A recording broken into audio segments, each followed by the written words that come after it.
Hi, and welcome to week 4 in Exploring Light. Light as a wave and a particle. I'm Eric Muller, one of your hosts. I'm with my colleagues. I'm Paul Doherty, another one of your hosts. I am Z. Passover. Hey, so we're going to start out by actually talking about a little bit of housekeeping first about this course. And actually, one of the things, just to let you know, this is the end of the course.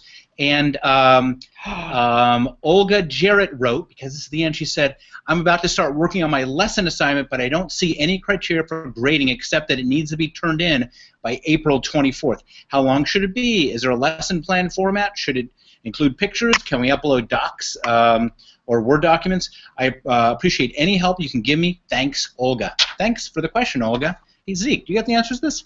Yeah, so the assignment is due at the end of this week, but you'll have another week to peer review other people's assignments the week after that. You can upload all sorts of stuff for the assignment, so it takes lots of formats. So that part is okay.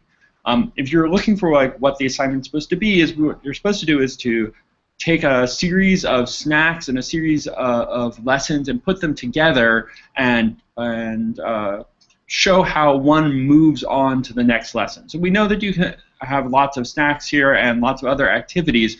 We want to try to put them together in a sequence to try to teach a series of ideas.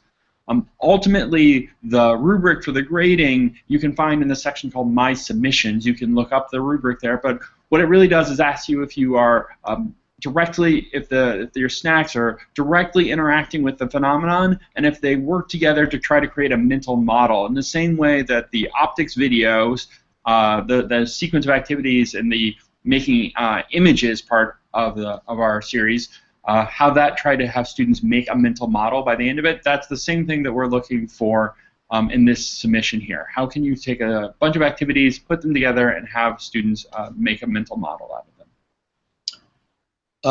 So I was going to say, this is our last week, which I'm really sad about. Are you guys sad about that? Oh man, Yeah, I'm bumming, totally bumming.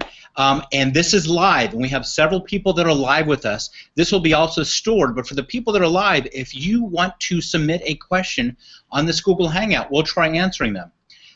So go ahead, put in any question you want in there in your text box, and we'll ask whoever needs to be asked, and we'll see if we can come up with the answer for you. But until you guys ask a question, Paul, you got something to talk about? Right. So this is about light as a wave, and we've done light as a wave before, talking about the two-slit experiment.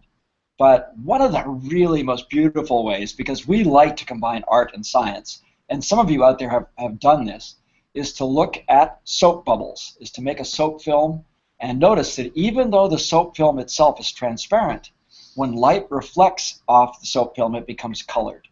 And to understand the interference colors the soap films reflect, you have to use the wave model for light. So I'm going to go across to my table and we'll do the model, which I've done on the video.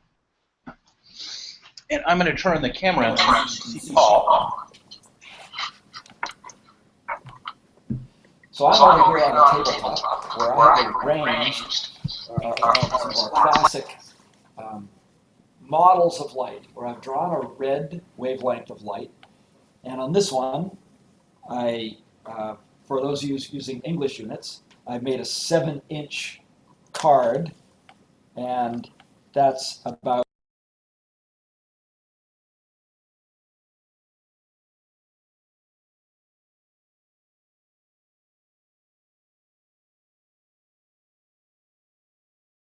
move at the speed of light this way.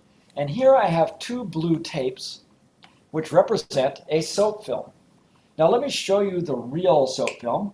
To do that, I had a film can, and of course this is a rare object these days, but on the video we show you how to make your own film can should you need it. I think in this era of 3D printers, we can print out our own cans. And I have here a soap solution which I've made with dishwashing liquid. Now in the United States, the dishwashing liquid to use is Dawn Blue Original Scent. But those of you in other countries, you're going to have to be science detectives. You're going to have to go and try out the different dishwashing liquids. When you go to the store and you buy 5 different dishwashing liquids and the person at the checkout counter says, what are you going to do with those? Just say to them, I'm a science teacher, and they'll back off if they want to ask you again. But what I do then is take whichever dishwashing liquid I'm testing and mix it 10-to-1 with distilled water. And in many parts of the world, you might have something called hard water. It's water with calcium in it, and that will destroy bubbles. So it's always good to make the soap film solution with distilled water. It's also good to let it sit overnight. So I'm going to dip the mouth of the film can and put it on, as I said in the video, on a white cloth, a white piece of paper. And then bands of color will appear in that. Now, we showed that nicely in the video with close-ups, but I'm just showing you here how to do it. So how do those bands of color appear? Right now it's black on the top and silver under that, and then there are bands of red and blue moving down, and there it just broke. So to explain that, what we did was we had our waves of light. You have to remember they're moving through,